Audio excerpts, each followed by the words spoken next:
কিন্তু বক্তব্য হচ্ছে যে এগুলো দুর্ঘটনা ঘটে বলে, সরকার দুর্ঘটনা ঘটছে বলে, দূষণ ছড়িয়ে পড়ছে বলে আমি সন্ত্রাসবাদী হামলার ক্ষেত্রে চুপ করে বসে থাকবো।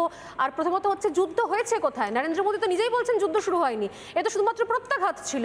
আমার বক্তব্য হচ্ছে দূষণের কোন প্যারামিটার আপনার কাছে আছে? আমেরিকায় কতজন সেখানে না খেতে পেয়ে মারা যাচ্ছে, সেখানে কত রোড অ্যাক্সিডেন্ট হচ্ছে, তারপরও সেখানে টুইন টাওয়ারে কি হয়েছিল, সেখানে সন্ত্রাসবাদী হামলা হয়েছিল কিনা? সন্ত্রাসের সঙ্গে সবকিছুকে আমরা এক জায়গায় নিয়ে আসতে পারি। আর যদি বলেন যে দুর্ঘটনা, যদি বলেন যে ধর্ষণ, তার জন্য তো আইন রয়েছে। কে বলেছে আইন নেই? কিন্তু সন্ত্রাসবাদী হামলা হলে পাল্টা কি করা যাবে সেই আইনটা কোথায়? আজ পর্যন্ত আমি দেখিনি। এর আগে একাধিকবার হয়েছে, প্রত্যেক ক্ষেত্রে দেখেছি। এর আগে সরকার মনমোহন সিং তিনি পিস টক করেছেন, টেবিলে বসে তিনি কথা বলেছেন, তারপর আবার হয়েছে, আবার পিস টক হয়েছে, আবার হয়েছে, আবার পিস টক হয়েছে। তা সলিউশনটা কোথায়? গোটা বিশ্ব যেখানে সন্ত্রাসের বিরোধিতায় একজোট হচ্ছে, সেখানে শুধুমাত্র প্রত্যাঘাত। কিছুক্ষণ আগে শুনলাম একটা বর্দার কথা, ডোনাল্ড ট্রাম্প। গোটা বিশ্ব জানে যুদ্ধ হলে, কিছুক্ষণ আগে দেবাশিস দাও বলছিলেন যে যুদ্ধ হলে ভয়ঙ্কর ধস নামে অর্থনীতিতে, ঠিক কথা। যুদ্ধ হলে অস্ত্র ব্যবসায়ীদের বরং রমরমা হয়, আমেরিকার লাভ হয়, তুরস্কের লাভ হয়, যারা অস্ত্র বেচা কেনা করছে তাদের লাভ হয়। তো তারা হঠাৎ করে কেন যুদ্ধ করো না বলছে, সেটা ভাবার দায় আমাদের নেই? এই ডোনাল্ড ট্রাম্পের কথা বলছি আমরা বর্দা মেনে। তো ডোনাল্ড ট্রাম্প যদি রিকোয়েস্টই করার থাকতো তাহলে তো এতগুলো ঘাঁটি ধ্বংস হতো না, এতগুলো বিমান ঘাঁটি ধ্বংস হতো না, এতগুলো জঙ্গি ঘাঁটি। তাহলে এতদিন ধরে কি চললো?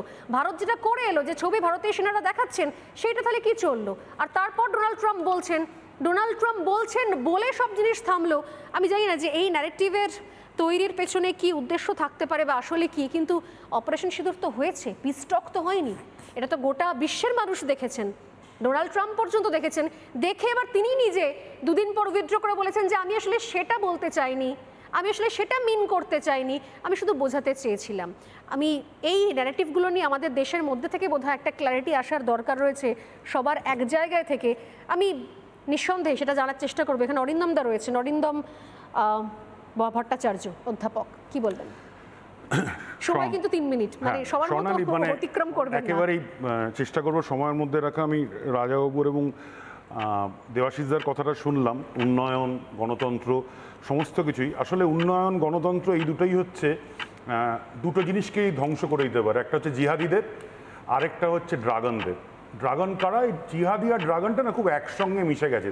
তাদের তলায় ভারতবর্ষ ঘুরে বেড়ায় একটা বিরাট অংশ, যে জায়গাটাকে এখনও আমরা মনে করি সরকারের দেখা দরকার, যাদেরকে আমরা বলি সোকল্ড, এক্ষুনি যাদেরকে বলছিলেন মাকু সেকু, আমরা ওটা বলি না আরবান নকশাল। ওসব ডিপ স্টেট না, একদম খোলাভাবে তাই ঘুরে বেড়ান। তাদের জন্য রাত 10:30টায় কোর্ট খোলে। তারা যে কোনো উন্নয়ন হলেই সঙ্গে সঙ্গে ঝাঁপিয়ে পড়েন, সে দেউচা পাচামি হোক বা সর্দার সরোবরই হোক। সেখানে আমির খানের সঙ্গে মেধা পাটেকার পৌঁছে যান যে ওখানে নাকি গাছ নষ্ট হয়ে যাবে, জৈব বৈচিত্র্য নষ্ট হয়ে যাবে, ওখানে নাকি নদীর পথ পাল্টে যাবে। অথচ আজকে আহমেদাবাদে গিয়ে দেখবেন ওইখানকার আহমেদাবাদের 60% বিদ্যুৎ ওই সাবরমতির উপরে সর্দার সরোবরের টানেলের মধ্যে দিয়ে প্রবাহিত হয়। একটা এনভায়রনমেন্টাল ইম্প্যাক্ট অ্যাসেসমেন্টে কোনো নদীর পথ পাল্টায়নি, কোনো জৈব বৈচিত্র্য পাল্টায়নি। জল জঙ্গলের অধিকার নষ্ট করছে কারা? এই ভেতরে সিপিআই, মাওবাদী বা নকশালরা। আপনারা শুনলে অবাক হয়ে যাবেন, আইএসআই এবং নকশালের মধ্যে পার্থক্য কী? আইএসআই বা পাকিস্তানিদের হাতে আমাদের 8,000 সৈন্য মারা গেছে 1971 থেকে। আর গত 30 বছরে নকশালদের হাতে মারা গেছে সামরিক, আধা সামরিক বাহিনী 15,000। 15,632 ছিল, আজকে 4 জন আরও মারা গেছেন, 15,636 জন। আবিষ্কার ডিজি ছত্তিশগড় দেখাচ্ছেন প্রত্যেকটা অস্ত্র হচ্ছে চীনের ছাপ মারা, আইএসআইয়ের ছাপ মারা, না হলেও পাকিস্তান থেকে আনা। ঠিক এলটিডির কাছেও যেরকম করে পাওয়া যেত। চীন এবং পাকিস্তানের অ্যাক্সিস, এই আরবান নকশাল, এই মাওবাদী।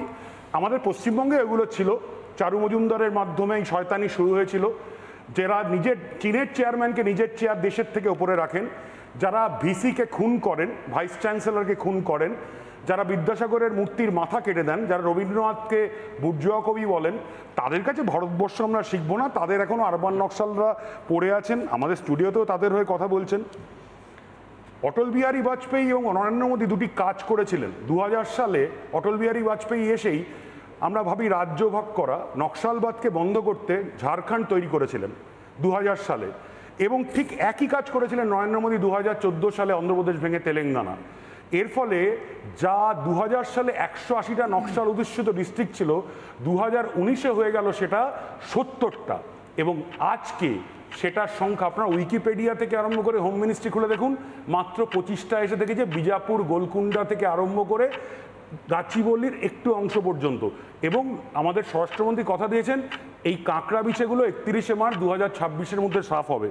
এবং আরেকটা কথা বলে আমি শেষ করব, কাশ্মীরিদের খুব ভালো বলা হচ্ছে, তো কাশ্মীরিরা বারবার দেখবেন হিন্দু ট্যুরিস্ট আসা হোক এটা চাইছে, মানে হিন্দুদের থেকে ব্যবসা চাই।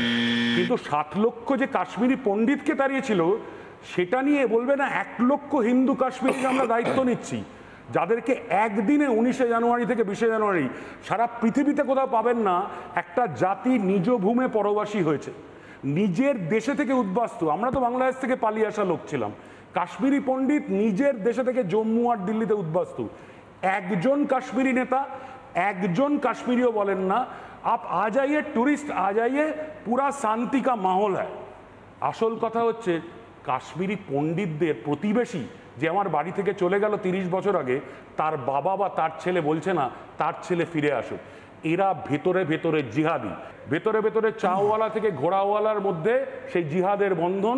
G20 হয়েছিল, ব্যবসা পেয়েছিল, সব ধ্বংস করছে। নানা ধরনের কন্টেন্ট দেখার জন্য লাইক করুন, শেয়ার করুন আমাদের ফেসবুক পেজ, সাবস্ক্রাইব করুন আমাদের ইউটিউব চ্যানেল। পাশাপাশি অন্যান্য ব্রেকিং নিউজের জন্য অবশ্যই চোখ রাখুন রিপাবলিক বাংলায়।